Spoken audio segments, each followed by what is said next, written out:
Hey there, everyone. It's Cassandra from CassandraTyndall.com, and I'm back with another seemingly rare YouTube video. So it had been my intention for a little while now to do something along the lines of a series where I explore planets moving through various signs. So I thought, what a better time to celebrate my Mars return and do a better late than never in true Mars in Taurus style and explore a few ideas around Mars in Taurus. So this is a good time to start. And why this particular iteration of Mars in Taurus could actually be very useful to help us as we move forward into the very lengthy tour of Mars in Gemini from August 20. So before we really dive into Mars in Taurus, I'd just like to take a moment to let you know that on August 4, I start my new Contemporary Astrology Program. So enrollments are open for about a 9-month tour of astrology, where we take you through to the beginners series, everything from houses, signs, planets, aspects, and then the second semester we look at things like lunar and solar phases, planetary dignity as fixed stars, and chart interpretation. So that'll take us to around March of next year. So unlike doing the course via module where you can drop in or out, this is taking you from start to finish, and by the end you'll be really competent in reading both charts. There's huge amount of one-on-one. Some of the modules are pre-recorded material. Some of them I'll be teaching live, weekly Q&As. My main reason for doing it in this format is to not only teach you astrology, but so you can do astrology. It's one thing to know it, it's another thing to do it. So if you really want to take your astrology to the next level, I really look forward to seeing you in class. Another thing that's really exciting about this particular version of the program, it's also now available on an app. So you can access all the material on your computer, on your phone, on your tablet, out and about. So I'm really excited for that as well. So if you like, go over to my website, CassandraTyndall.com. You'll see all the information there. There's payment plans, there's pay in full, all the different options. And of course, if you're unsure of whether you really need to start at the beginning, please be in contact with me. I really do think it's very worthwhile. I don't think you can ever learn too much about the basics, because there's always new ways to look at old things. And so with that, let's get started in Mars and Taurus, or with Mars and Taurus. So Mars moved into Taurus. Sorry, I think I have cat hair on my face. About July 5, and it's going to be there until August 20. So that's the usual time Mars will spend in a sign, is about 6 weeks. The last time we had Mars in Taurus was early January 2021 through until March for a 6-week period. And then the next time we'll have Mars in Taurus will be June and July of 2024. So we do get Mars in Taurus approximately every 2 years. So one of the most simple and essential ways to consider how to approach a planet in a sign is to remember that planets are always going to planet. That's just what planets do, right? But as a planet is going to planet, it will do so in of its own nature in different territories or homes or temples, or however you want to language that. So let's break down Mars. Mars is a planet of mojo. It's a planet of action. It's how we tackle problems, how we approach challenges. I like to think of the sign that we have Mars in our natal charts will tell us a little bit about our arsenal of weaponry we have at our disposal when it comes to situations like problems, conflict, challenges, how we defend and protect ourselves and others, or what we hold dear, how we go about getting what we want in life. Mars is our own inner warrior or soldier archetype. You know, Mars is about the the blood, sweat and tears and the guts and the gore of life. And Mars is also that sort of the more engineering style of Mars, in the sense that it seeks to cut and divide things. So it is anti-harmony, it is anti-peace, it just by its own nature. But of course, when it comes to Taurus, it is trying to figure out how to do Mars things in a peaceful setting, you know, an essentially peaceful setting, with Taurus being a Venus ruled sign. So I often think about the archetype with Mars in Taurus. Are you a gardener in a war, or are you a warrior in a garden? And obviously there's one iteration of that that's a whole lot more effective, and it's the second one. So when we think about any sign planet combination, what is the planet and where is it trying to do its thing? So in Taurus, we're looking at a sign, an energy that is solid. It's fixed, it's immovable, and that's how it operates. Anyone who knows me kind of knows that about me. There's certain things I do not compromise on, and I just refuse. But anywho, it's also a spring sign. So astrology taking its a lot of its symbolism from the Northern Hemisphere. Taurus is also a yin, or a feminine type of sign. And one word that always comes to mind for me when I think about Taurus is fecund. It's very life affirmative, it's very growth orientated, but in a very stable, practical kind of way, like an enduring way. So Taurus is the domicile of Venus, and it is the exaltation of the moon. So the moon is said to be exalted in Taurus. So again, it is where we go for, Taurus is the place we go to for our practical needs, you know, food. And then of course, it has a special place for the emotional needs as well, because the moon is really exalted or raised up there. Now, interestingly, those are the two very signs where Mars finds itself in its least favorable conditions. So Mars is in detriment in Taurus, and of course, it's in its fall in Cancer, where the moon finds her home. So with Mars and Taurus, we have the god of war in the home of Venus, who is the goddess of love. So Mars and Venus, excuse me, as archetypes often do speak of this dynamic that is polar opposite, yet perfectly opposite, if that makes sense. So it can describe things or situations that might be sweet yet dangerous, or lustful and forbidden. I think it's really important to not sort of demote Taurus and just think that she's this energy that is about being a little bit placid or docile or practical, but she's Venus ruled. So there's also a very lustful, ravenous quality to Taurus, because it is a sign that really knows what it wants and will generally not deviate from that too much. So anyone who has Taurus planets or has someone in your life that is a Taurus or Taurus dominant will definitely know what that feels like. So as many of you probably know, I do take a lot of, I think about the astrological symbolism all of the time when I am watching many of my medieval programs, because this is like a lot of where the astrological symbolism derived through early medieval period. And of course, Vikings, Last Kingdom, there's so many, are full of astrological symbolism. So as an example, if you have watched the show Vikings, you might remember the story of Oslog, who was Ragnar's second wife.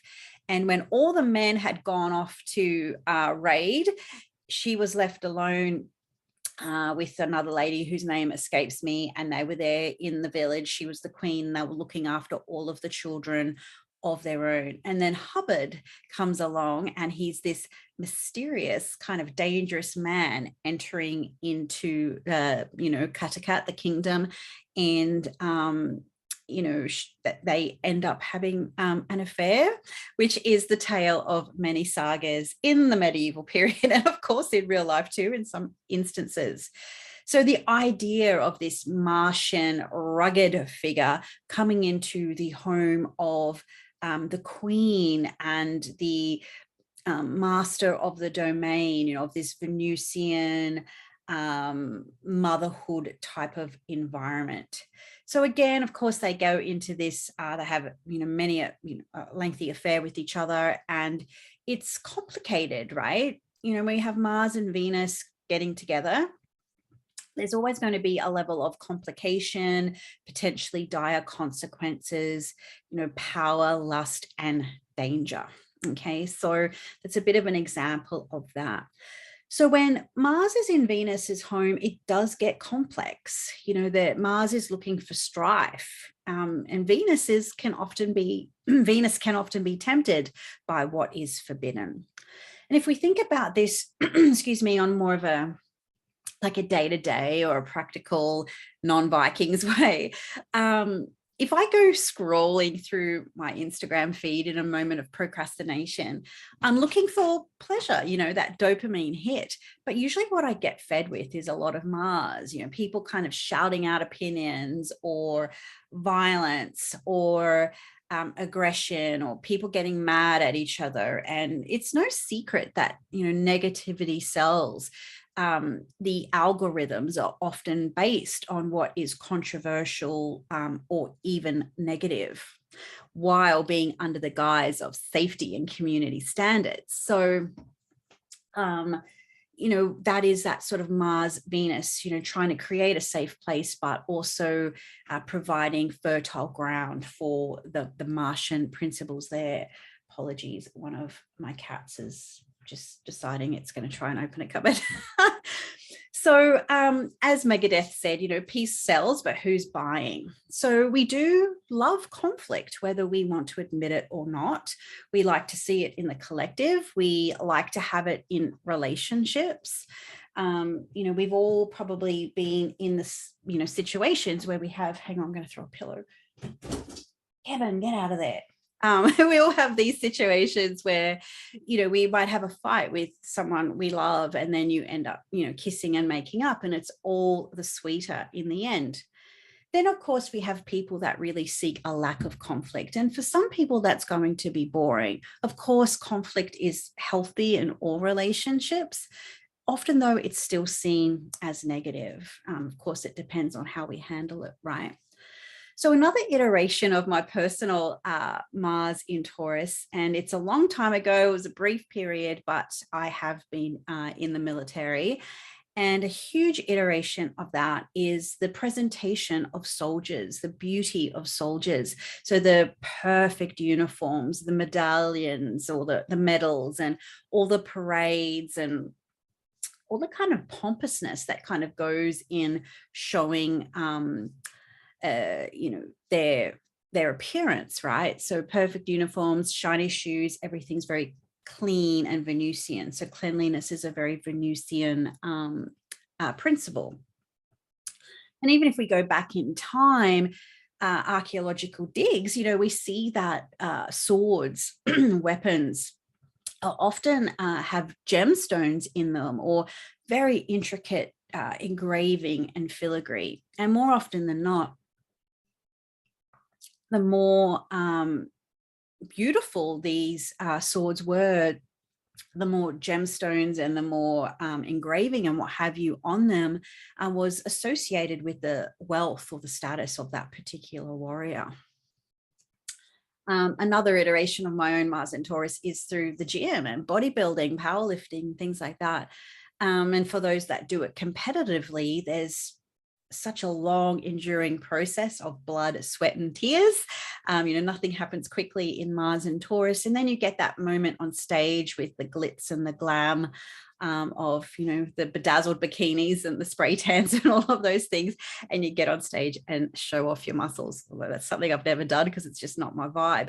But anyway, there are loads of examples where you can look for Mars in Taurus in in the everyday. I seen one just recently, and of course we're going to be bombarded a lot with it because Mars is in Taurus now, right? It was a meme, and it basically said, if there's food on your plate, thank a trucker. If you eat in peace, thank a soldier. And so again, we've got that idea of war and peace, and just how much of a fine line, on the sort of political and collective level, but then also in our own lives. So needless to say that when we're talking about Mars in Taurus, there is a certain finding pleasure in the difficulty of situations, that tension between aggression and dominance, versus peace and sort of having that placid nature, which Taurus, can have. Taurus can also really, its desire to have and to hold can also be very domineering and dominant. So when Mars in Taurus gets its whiff of power, its whiff of control, or finds a way where it can use its charisma, or that energy that Mars in Taurus can exude, whether it's conscious or not, there can be sort of this power dynamic that can be in play there, almost like a lustful, and in some situations, of course, like a bloodlust or a darkness to that archetype as well. When I was first learning astrology, Hitler was always one of the Mars and Taurus go-tos that my teachers would use. And I was like, oh God, have I got that in common with him? But if you think about it, there was a certain enigma, and that, sort of people would just gravitate to that energy, and it became sort of very domineering and controlling. And that can be something, a pro in some circumstances, obviously not in this one, but there is something they can whip up the energy there, that can be, can draw people in. It's Venus, it's very magnetic. So there can also be passive aggressiveness, that difficulty of being able to be direct about one's desires or one's will can be difficult for Mars and Taurus to assert itself. And when they do, or when they learn how to do it, they can upset the apple cart. And, I know myself in the past, when I've really spoken out for what I wanted or what I felt I deserved in a certain situation, I sort of feel like the bitch afterwards. And so it can be quite difficult for Mars and Taurus to, shoot in those straight lines when you are trying to do Martian things in Venusian ways. Of course, there's also that lazy/inertia. There's nothing happens quickly in Taurus, and the idea of transitioning from idea to action does not always happen quickly.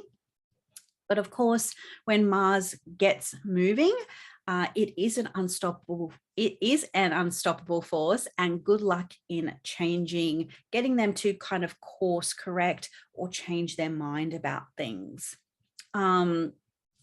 So, when Taurus decides, it's just sometimes that decision-making process takes a little bit longer than some, Mars in Aries, for instance. Now, there is this sort of strength that Mars in Taurus has. It's to persevere and endure. And so this is something that, while Mars is in Taurus, we can decide, what do we want to continue and what do we not want to continue. And sometimes that's the challenge for Mars in Taurus, because once it makes its mind up, it's just not going to change. And, Taurus can also be not the kind of docile, placid, just the, cow chewing the cud. It can also be that raging, sensual, lusty, ravenous bull, once it gets charging as well. It's also important to keep in mind that there are some pretty interesting and intense fixed stars in the constellation of the bull, and that's Algol in the latter degrees, and then of course the Pleiades at the very end. So there's a lot of you know, there's a lot there in Taurus other than just kind of being, you know, peace, love, and brown rice, if you like. Taurus is also a spring sign, so it is positioned between the spring equinox and the summer solstice. So it is in what we would refer to as the yang half of the solar year. So it is part of that energy where the sun is moving upwards in the lighter half of the year. So there is this kind of hunger with Mars in Taurus, and that hunger is for Venusian things. So this might be for pleasure or for comfort. You know, there's a strength here that is very enduring, but not very flexible. So that's sort of the strife or the difficulty when we are talking about Mars in Taurus in particular. So we've got that sort of symbol of fecundness and fertility and sacrifice, which if you think about the bull in particular, which is the animal symbol for Taurus, it is, you know, it is the animal that provides. It can be that provider of brute strength, be that workhorse. It can also provide from its body as well.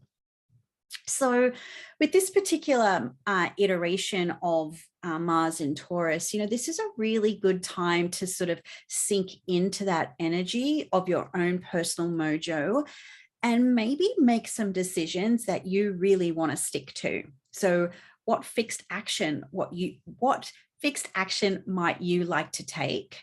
What are you prepared to fight for? What do you want? And what are you prepared to endure to get it? In my sort of, you know, doing readings for clients, that's something that I've discussed with many of them, is this: start deciding, start making decisions, start sort of putting that, you know, proverbial foot down or digging in your heels, because of, as we move through August, August 20, Mars will move into Gemini, where it will take a lengthy retrograde phase from about Halloween through the first week of January.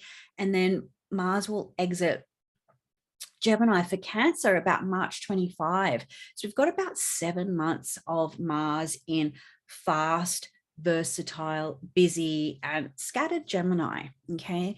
So Mars in Taurus is a great opportunity to get solid, to get certain, to decide. So when all those Mars and Gemini options start coming through and things get a little bit more heady, a little bit more anxious, a little bit more busy, feeling like you're spinning your wheels a little bit, use this time to sit with yourself, get solid in a particular area, and make some decisions that can be a little bit more grounding, as opposed to trying to make choices or take action when the energy is a lot higher and a lot more busier.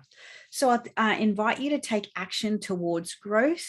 What are you prepared to compromise on, and what are you not? And this will help you just push through the rest of 2022 with a bit more of a solid and steady focus, because obviously this will be a topic for another video, but Mars in Gemini for the rest of 2022 is going to be a lot more of a messier energy. So embrace your inner bull. What are you going to be a little bit stubborn, focused, and determined about? Even if it's going to come with a little bit of difficulty, with a little bit of inattention, a little bit of, you know, fighting your desire to rest or indulgence, or those type of Taurus archetypes as well. So I'd love to hear in the comments below, what are you looking forward to with the rest of Mars and Taurus, how you might like to embrace it, and what house is it igniting in your chart.